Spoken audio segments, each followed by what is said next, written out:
आप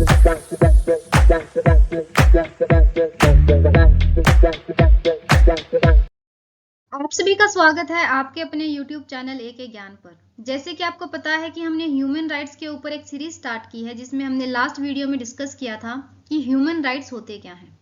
आज हम पढ़ने वाले हैं काइंड्स ऑफ ह्यूमन राइट्स। तो चलिए आज के अपने टॉपिक को स्टार्ट करते हैं। अगर आप चैनल पर नए हैं तो चैनल को सब्सक्राइब करें ताकि आपको सारे अपडेट टाइम टू टाइम मिलते रहें।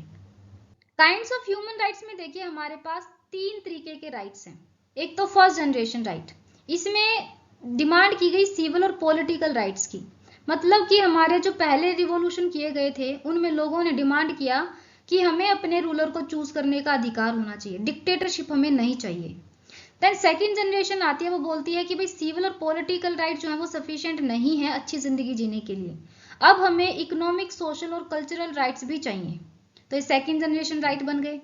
देन थर्ड जनरेशन आती है, तो थर्ड जनरेशन बोलती है कि भाई हमें अधिकारों को और ज्यादा डेवलप करना है और बेहतरीन बनाना है, तो इन्होंने बात कर दी कलेक्टिव राइट्स की। तो अब हमारे पास हो गए 3 जनरेशन राइट्स। फर्स्ट जनरेशन में हम सिविल पॉलिटिकल राइट्स पढ़ेंगे, सेकंड जनरेशन में हम economic, social and cultural rights पढ़ेंगे और थर्ड जनरेशन में हम कलेक्टिव राइट्स पढ़ेंगे। पढ़ने वाले हैं कि सिविल और पॉलिटिकल राइट्स किस तरीके से डेवलप हुए।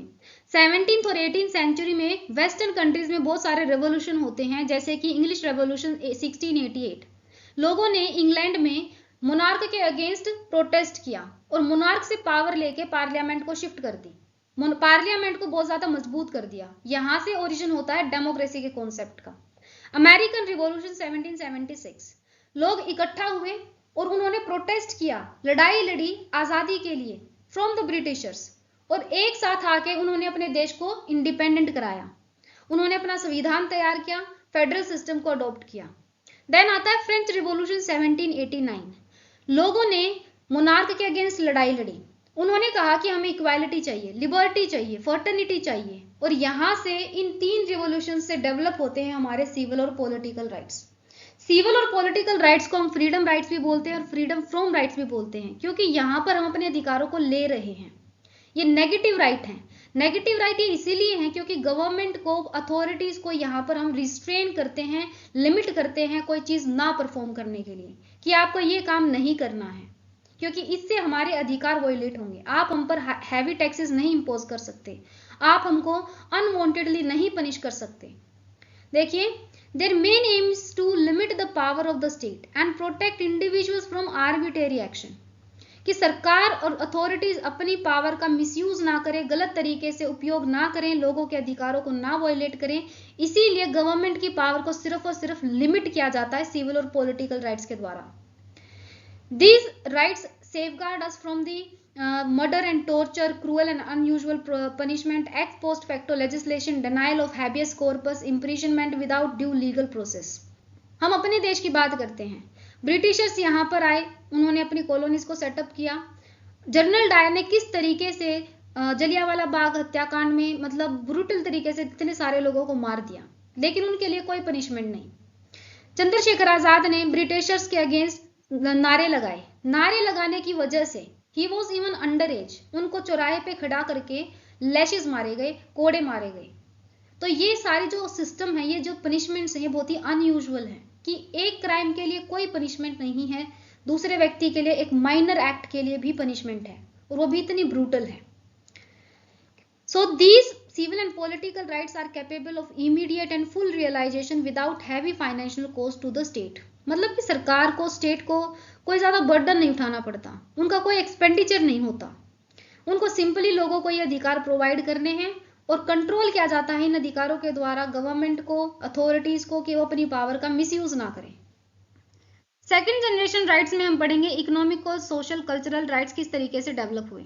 इकोनॉमिक राइट्स का मतलब है आर्थिक अधिकार। अगर आप कोई काम करते हैं तो आपको पेमेंट होनी चाहिए, काम की रीजनेबल पेमेंट होनी चाहिए। आप अपनी चॉइस का, अपनी मर्जी का कोई भी काम कर सकते हैं। So this your economical right.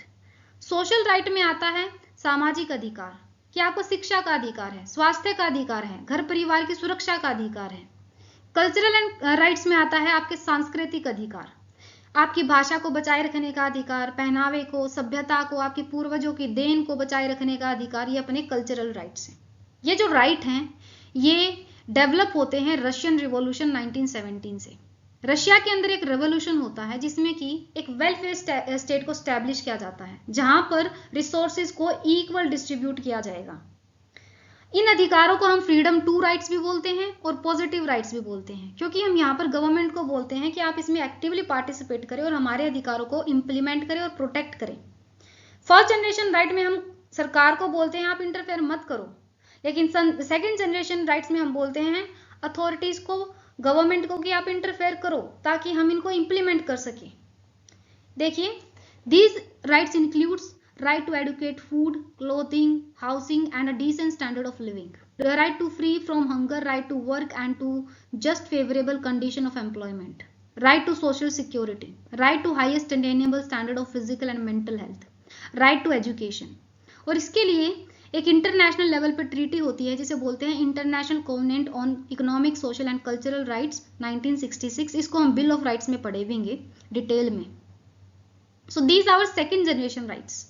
Third generation rights में हम पढ़ते हैं कलेक्टिव राइट्स के बारे में। कलेक्टिव राइट्स का मतलब ये है कि अब हम सामूहिक अधिकारों की बात करेंगे। पहले हमने देखा कि सिविल और पॉलिटिकल राइट्स को डिमांड किया गया, then economic, social and cultural rights को डिमांड किया गया। अब इंडिविजुअल की सारी जरूरतें पूरी कर दी। अब हम बात करते हैं पूरे सोसाइटी की। अब जैसे देश है, अपने देश के अंदर कोई स्कूल खोला जाए, कोई कॉलेज खोला जाए, तो किसी एक इंडिविजुअल के लिए थोड़ी खोला जाएगा, पूरे देश के लिए खोला जाएगा, हर किसी का बेनिफिट होगा। कोई हॉस्पिटल खोला जाता है तो किसी एक मरीज का थोड़ी इलाज होगा, हर किसी का इलाज होगा। तो यहाँ पर सोसाइटी कलेक्टिवली अपने अधिकारों को एंजॉय करती है, तो उन अधिकारों को हम बोलते हैं थर्ड जनरेशन राइट्स। देखिए, इसमें आते हैं right to economic and social development, right to healthy environment, right to self determination, right to natural resources, right to physical protection of the group such as the prohibition of genocide. Bharat में एक ही बार genocide हुआ है, तो ये हमारे हैं collective rights, जिसे कि हम बोल रहे हैं थर्ड जनरेशन राइट। तो आज की अपनी वीडियो को यहीं पर एंड करते हैं। अब मिलेंगे नेक्स्ट वीडियो में। अगर आपको वीडियो अच्छा लगा हो तो चैनल को सब्सक्राइब करें और वीडियो को लाइक एंड शेयर करें।